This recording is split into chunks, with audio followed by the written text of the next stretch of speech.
بات لوگوں تک ہے. جب سیاسی جماعتیں تو الیکشن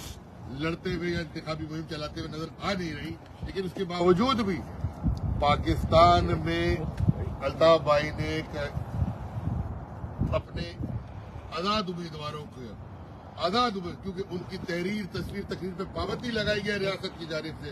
اور یہ غدار ٹولوں کی جانب سے جو ان کے اعلی کار بنے، ان کی جماعت، ان کا انتخابی نشان چھین لیا گیا. لیکن اس کے باوجود بھی قائد طریق الطاف حسین بھائی کی آواز پر پورے ملک بھر سے 5,500 سے زائد اپلیکیشن آئی کہ الطاف بھائی ہم الیکشن لڑنا چاہتے ہیں، ان حالات کو فیس ہم کریں گے، ہم اخراجات دیں گے، لیکن آپ ہمیں اجازت دیجیے. اس کے باوجود اس کے بعد تحریک نے فیصلہ کیا اور آزاد امیدواروں سے آزاد انتخابی نشانوں کے ساتھ الیکشن میں جانے کی کوشش کی گئی. الیکشن میں جانے کی کوشش کہ ریاست پاکستان کو یہ پیغام دیا کہ ہم چاہتے ہیں، we are part of solution, ہم چاہتے ہیں کہ اس خطے میں کے اندر کوئی مسائل حل کیے جائے. لیکن یہ فرعونیت صفت لوگوں نے اس کا جواب یہ دیا کہ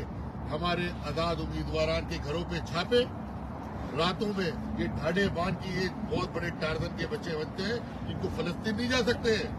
جنہوں نے اردن میں مارا مسلمانوں کو، جو آج یمن میں پہنچا رہے بحری بیڑے. لیکن ہماری قوم ہمارے لوگوں کے گھروں میں چھلانگے مار کے ان کو لاپتہ کر رہے، گرفتار کر رہے. آج کا یہ مظاہرہ اس بات کی نوید ہے کہ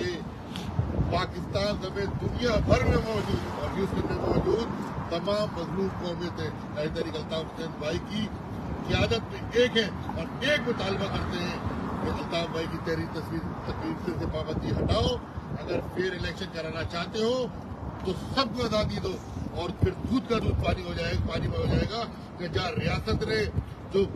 پاکستان جو دنیا سے قرضے مانگ رہی ہے، لیکن دوسری جانب پولیٹیکل انجینئرنگ کرنے کے چکر میں اربوں روپے غداروں پیشرموں پہ خرچ کر دیے. اس کے باوجود بھی عوام، جب سندھ کی عوام کے سامنے الطاف بھائی کا کینڈیڈیٹ کھڑا ہوگا تو سندھ کی عوام اپنا فیصلہ انشاءاللہ الطاف بھائی کے حق میں سنائے گی.